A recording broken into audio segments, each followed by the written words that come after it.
A few months ago, just before Thanksgiving, I was on the way into my neighborhood, taking a left-hand turn. I was doing about 20 miles an hour. I had a patch of pine straw, the bike kicked sideways, kicked back the other direction as I overcorrected, and off I went. I landed on my face, on the right side of my face, on the pavement. My hand smacked the ground. I was not wearing gloves.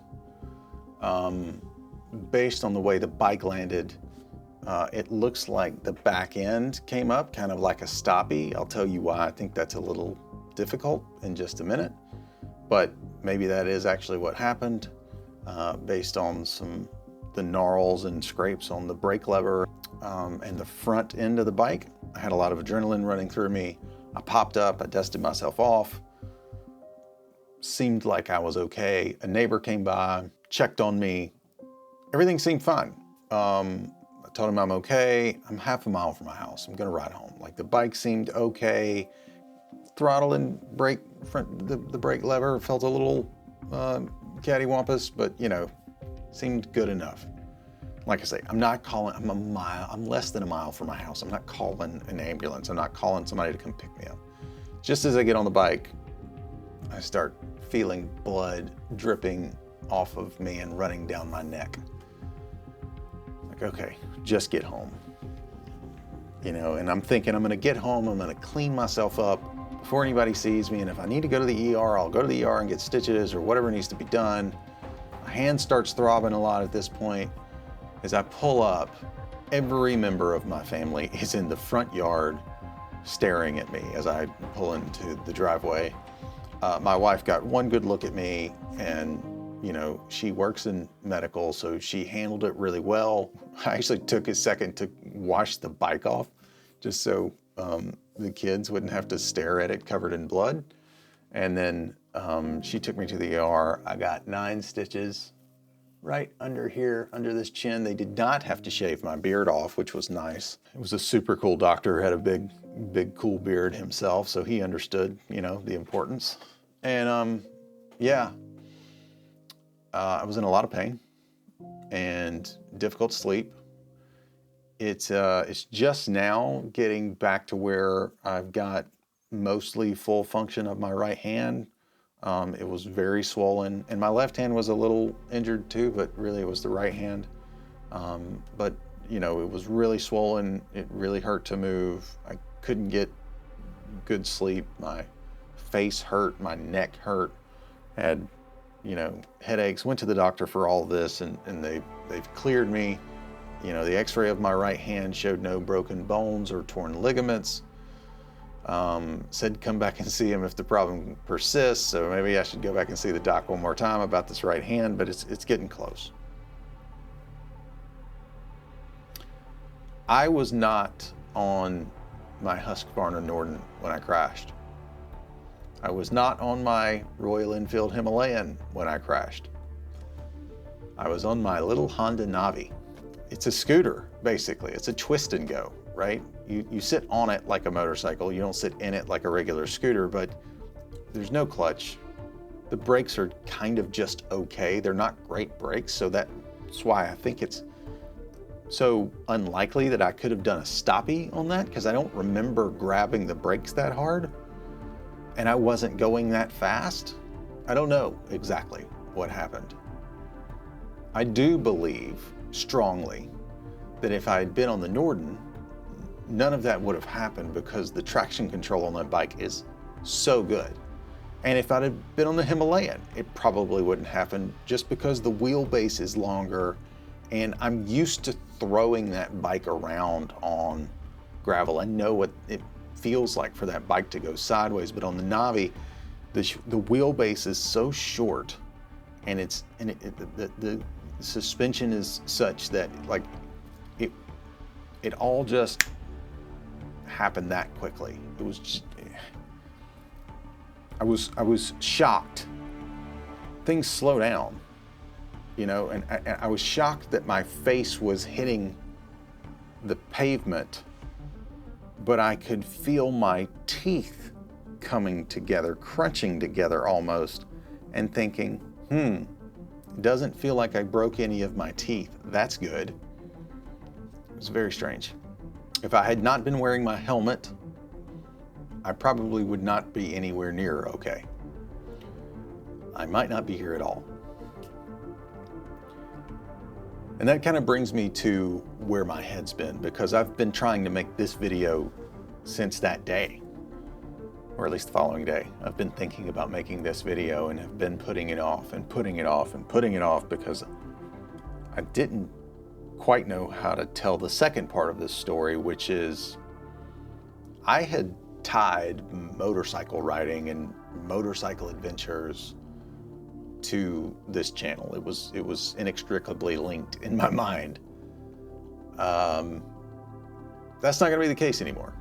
I'm gonna have to figure out how to make adventure-based videos or some kind of video that I like making without it having to be on a motorcycle. And I've done a little bit of that, but you know, it was really my intention to focus on motorcycle content. And I don't know how much I'm going to keep riding because, you know, Adventure Undone talked about this in his crash recap video. The first thing that comes to mind is I've got 3 boys, and motorcycles really aren't worth it for them to have to either hear the message of Dad's not coming home, or maybe worse is Dad's coming home, but he's not going to be able to move his arms and legs anymore. So I'm really deep in my own thoughts about how much I'm going to ride, if I'm being real honest. And I know this is a downer of a video right now, but I need to get this off my chest. I need to get it out of my head and onto film, so to speak, so that I can move on and make some other stuff. You know, there's a question mark on what kind of content I plan on making for the channel, but I do want to make videos that help people figure out how to go get outside or go try something new, or you know, whether it's start a campfire or go down a trail or enjoy a sunset, you know, somewhere you've never been before. I know that sounds cheesy, but like, it's the little things in life that make it worth living. I'll be trying some stuff out. I mean, I've got several things I'm excited about. Like, one second. So one thing I've been dying to do is perfect this craft of filmmaking. And you know, like I picked up these Canon FD lenses, the super spectra coating lenses. I've got a 100 mil, a 50 mil, and a 24 mil that I really want to, you know, do some shooting with. I've got my Canon AL1 here, which was circa 1982, just like myself. But like, check, I don't know if the camera's gonna pick this up, but like, oh, listen to that. And that, what a great sound. And the aperture ring click, just absolutely beautiful. Love that sound. There's things I can do to my Sequoia that I really feel like there's a good market for, like stock. These Overlander builds are amazing and I love them, but I don't think most people need that.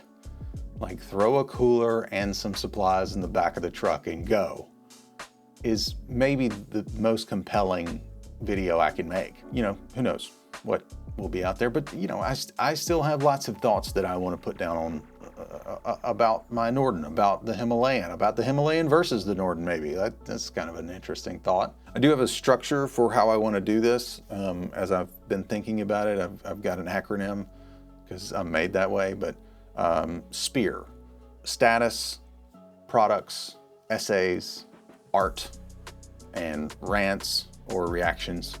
That said, I don't want to play the YouTube game. This is not my job and probably won't ever be, and I'm perfectly okay with that. I've got a job that I really like. I have a family that is, requires attention. Anybody that has a family knows if you've got even one kid, especially if you have more than one kid, there's just only so many hours in the day. And I don't want everything to be content.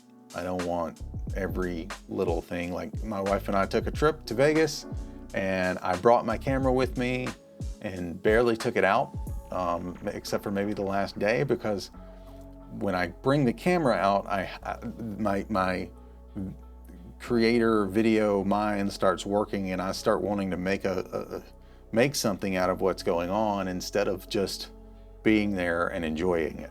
I don't have a subscriber goal. I do have a growth goal. I want to hone my storytelling and communication skills, and I think creating YouTube videos can help me do that. That's it. That's the update. Maybe I'll post an update on fixing the Navi because it's totally fixable. I'll just say, see you next time.